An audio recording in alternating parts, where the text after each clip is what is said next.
Nang lumipad kami ng ilang oras, napagtanto ko na nakatingin sa akin yung lalaking nakaupo, 5 rows mula sa upuan ko. Aminado ako na baka paranoia ito dahil pagod ako at nababalisa sa paglipad o ang pag-upo sa coach ng 10 oras na di mapakali, humahanap ng bagay na gagawin. Kinakabahan ako dun sa lalaking nakaupo sa harap at hindi ko maalis yung pakiramdam na yon. Ewan ko, masama lang pakiramdam ko nang nakita ko siya. Nakaupo na siya doon pagkasakay ko sa eroplano. Hila-hila ang bag ko sa likod. As usual, nasusuklam ako sa eroplano. Nastuck ako sa makipot na pasilyo.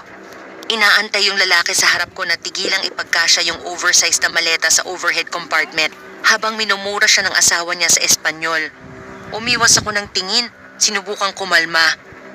Magiging mahaba-haba ang biyaheng ito, pero mas mahaba doon kung di ako kakalma.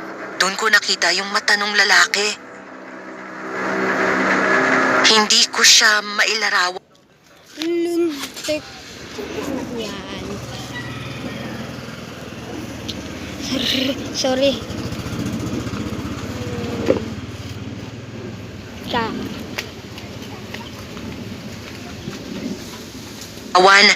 Isa siya sa may mga normal na itsura.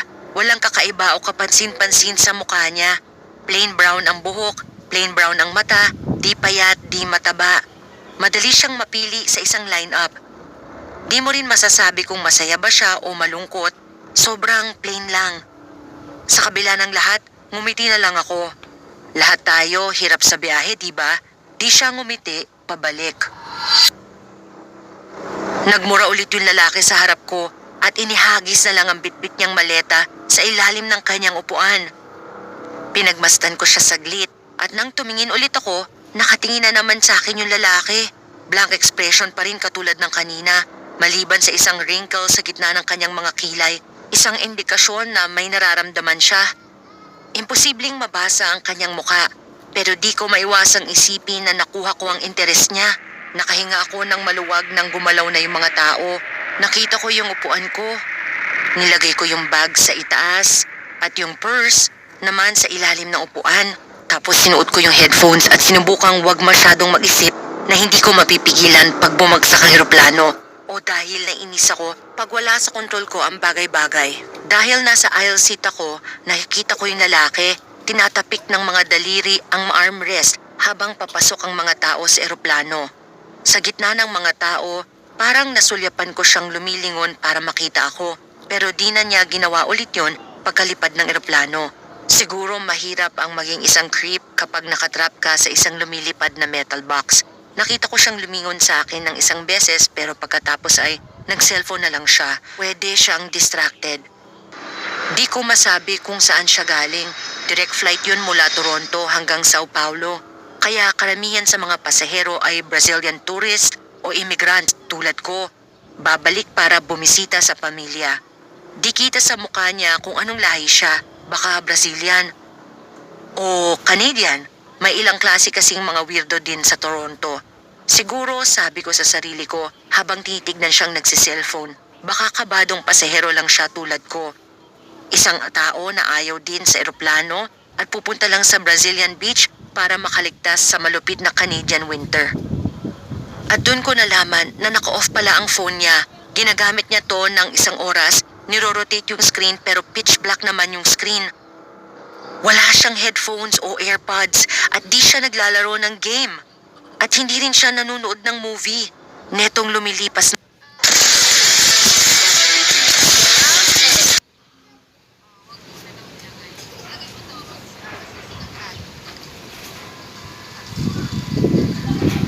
na oras, ginagamit niya yung phone niya bilang salamin para tignan ako. Ako ang in-flight entertainment niya. Huwag kang mag-alala, sabi ko sa sarili. Nagmumukha akong mahina kapag pinakita kong nag-aalala ako at ayokong makita niya akong isang easy target. Naupo ako saglit, mabilis ang tibok ng puso ko habang iniisip ang mga gagawin. Sabi ng mga tao, tawagin mo ang atensyon ng creep na hindi ka komportable sa kanya. Sang-ayon naman ako doon, pero hindi ito isang kadiring lasing sa subway na sinusubukan akong manyakin. Hindi nga rin ako sure kung may ginagawa nga tong lalaki at ang huling gusto kong mangyari. ay maging hysterical na at gumawa ng eksena. Palihim kong kinuha yung purse ko at pumunta papuntang CR sa likod ng eroplano pero hindi ako pumasok. Sa halip humanap ako ng flight attendant sa galley. Pwede bang lumipat ng upuan? Ang tanong ko. Medyo inis ang itsura niya. At wala nang masyadong bakanting upuan. Nang ipinalawanag ko sa kanya ang dahilan, tumaas ang kilay niya. Yung lalaki sa 26H? Medyo gumaan ang loob ko. Kung napansin niya siguro, hindi naman ako paranoid gaya ng inisip ko. Oo, yun nga. Tumingin siya sa direksyong yun at nawala ng pasensya. Tapos ang sabi niya, tingin ko meron pang mga bakanting upuan sa likod. Napasalamat ako sa kanya at umupo sa last row. Maduduwal ako dahil sa turbulence pero at least alam kong ligtas na ako dahil malayo ako dun sa creep. Umayos na ako, kumain ng walang kwentang hapunan, nakinig sa ilang episode ng podcast sa phone ko at unti-unting nakapag-relax. Nagawa ko pang makatulog. Maya-maya, pagkadilat ng mata ko at anak nang! Parang lalabas na lang ang puso ko sa kaba. Nakatitig na naman siya sa akin pero ngayon hindi na palihim.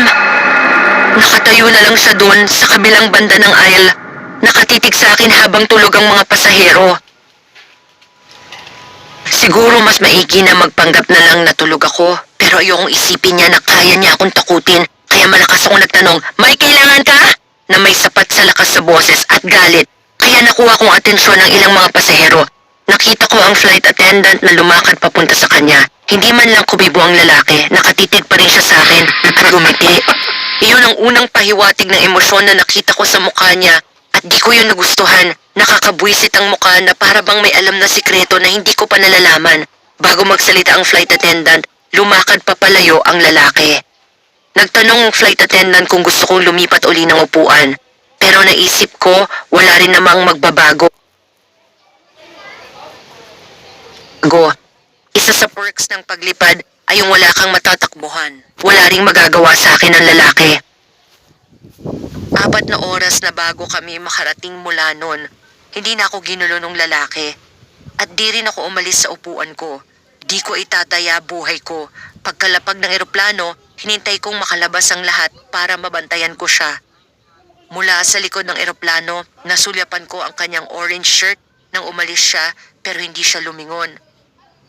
Nang malaman kong wala na siya at sa wakas wala ng mga tao na nakasiksik sa pasilyo, pinasalamatan ko yung flight attendant at bumalik sa original seat ko para kunin ang mga bagahe.